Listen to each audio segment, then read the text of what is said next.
يا صباح الفل، مساء الخير والسعاده على ناس حلوه بزياده، وسهلا بيك في حلقه جديده في حياه مشاكس. ويلا بينا نحكيها صح. منتخب مصر هيلعب مع استراليا، يعني هيلعب مع قاره استراليا، يعني بلد الكانجارو. طبعا احنا في الماتشين اللي في الثلاث ماتشات اللي فاتوا مع بلجيكا، مع نيوزيلندا، ومع ايران، قدمنا نماذج مختلفه من الكوره، ولكن تبقى الروح هي العامل الاساسي والرئيسي في اداء المنتخب المصري وفي اساسيات وحماس كابتن حماس حسن، كابتن حسام حسن. زي ما قلت لك قبل كده، حسام هو حماس، حماس هو حسام. تشيل الميم يعني الميم والسين هم حسام، مس جني عفاريتي. لكن اقدر ارجع واقول لك ان كابتن حماس حسن هو مدرب يعتمد بشكل كبير على الروح القتاليه وعلى الشخصيه بتاعت اللعيب المصري، اللي بتغذيها بالدوافع الوطنيه وبتعلي احساسها وقدراتها بالشحن المعنوي. عشان كده انا بقول لك اقوى مباراه هتلعبها هي مباراه استراليا، وهي المباراه، وهي بص يعني عايز اقول لك هي اللعيبه الاقل فنيا من المنتخبات اللي انت لعبتها، مع احترامنا لكل الناس، ولكن هي المباراه الاصعب، لانه هو الفريق الاكثر تنظيميا والاقل سنا وعمرا، وعندهم عمليه الانسجام والتناغم اكبر بكتير من اللي شفته في نيوزيلندا او اللي شفته في بلجيكا، وان كان فيهم شبه الى حد ما من طريقه لعب ايران، اللي هي فكره ان انا النهارده بلعب على التحولات بشكل قوي جدا، ولكن برضو لا يخلو من الفنيات وبعض المهارات الفرديه اللي ممكن تحسم في بعض المواقف. عشان كده بقول لك انت مع استراليا، انت لو خفت خسرت، طب لو غامرت خسرت. يبقى الموضوع عايز ايه؟ عايز توازن. ازاي هيبقى وضعك من غير الكوره، وازاي هيبقى وضعك وانت معاك الكوره؟ يعني لما يبقى معاك الكوره هتطلع بالكوره ازاي؟ هتتحرك بازاي؟ هتعمل مجاميع اللعب في العمق وعلى الاطراف ازاي؟ وتقدر لما تسنح لك الفرصه تعمل الفخ وتلدغ. يبقى انت لازم تبقى محضر وفاهم انت هتلعب على ايه بالظبط. اما فكره ان احنا هنطلع وربنا يفرجها قدام، مش هينفع مع استراليا، مش هينفع مع استراليا، لان احنا في الفترات اللي فاتت احنا بندافع كويس بس مع بعض السرحان في بعض المواقف، ولكن لما بنطلع قدام بتبقى الفكره ان انت بتتقل على صلاح حبه، او مرموش يحل فردي، او تبقى في عمليه مداوره ما بين زيكو وامام عاشور، او نقل الكوره من اليمين للشمال ومن الشمال لليمين عشان تعمل عمليه الخلخله فتوجد ثغره فتستغلها. مع استراليا مش هينفع الكلام ده، لان استراليا لعيبه صراع، عندهم طاقه، عندهم باور، متعودين على الاجواء، بلدهم، دنيتهم، حتتهم، منطقتهم، فكل الكلام ده مش هينفع معاهم. انت محتاج مع استراليا تكون حاسم، سريع، خاطف، تقدر تخلص من نص فرصه لو انت عايز تكسب استراليا. لانك انت لو جيت استراليا عملت معاهم زي ما السنغال عملت مع بلجيكا، هتلاقي نفسك انت رايح في حسبه مش حلوه، هتلاقي نفسك عامل مباراه صعبه، هتلاقي نفسك طالع بسكور.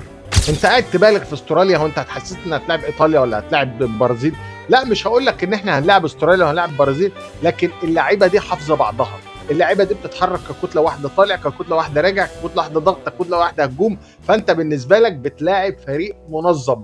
احنا في مصر بنفتقد لعمليه التركيز وحته الاستنفار. يعني انت ممكن تحس ان انت مثلا ايه، انا لعبت بلجيكا، انا لعبت نيوزيلندا، انا لعبت ايران، حسام حسن موصل للعيبه ان احنا هنكسب، فتلاقي نفسك ان انت النهارده الموتور بتاعك ممكن في اي لحظه يفوت. عشان كده بقول لك قدام استراليا لابد من الاحترام والتقدير والتنظيم، وازاي هتتحرك وانت معاك الكوره، وازاي وانت من غير الكوره، حته الارتداد السريع، حته تقفيل المساحات، فكره ان انت النهارده تغفل التركيز. انت في مباراه النوك اوت بتلعب على غلطه، بتلعب على لحظه. اللي مركز واللي هيستغل لحظاته كويس جدا واللي هيبقى موفق وياخد القرار الصح في الوقت الصح، هيقدر يركب الجيم ويقدر ياخد النتيجه ويعدي للدور ال 16.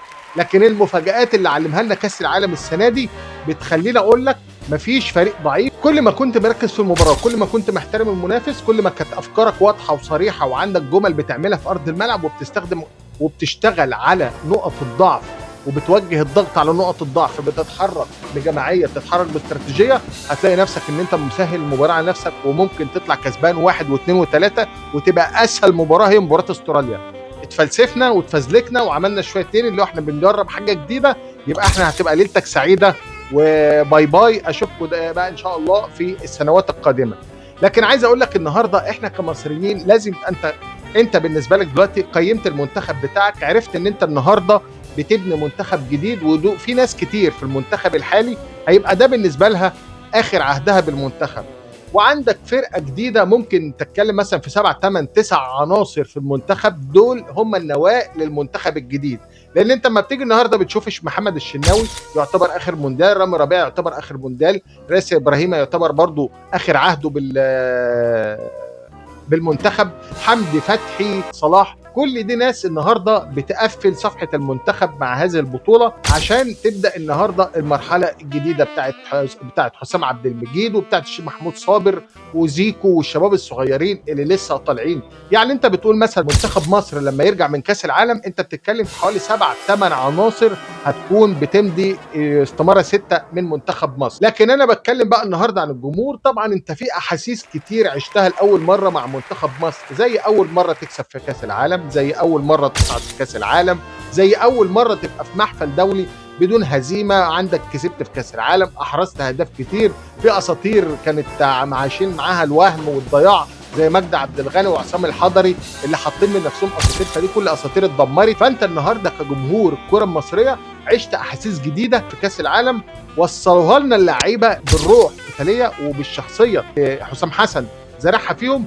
تبقى بس الاستمراريه والتركيز هي دي اللي هتفرق معانا في الفتره اللي جايه، وهي دي اللي هتخلينا فعلا نحس ان احنا عملنا حاجه في كاس العالم. دي كانت حلقتنا النهارده، ويا رب نكون حكيناها.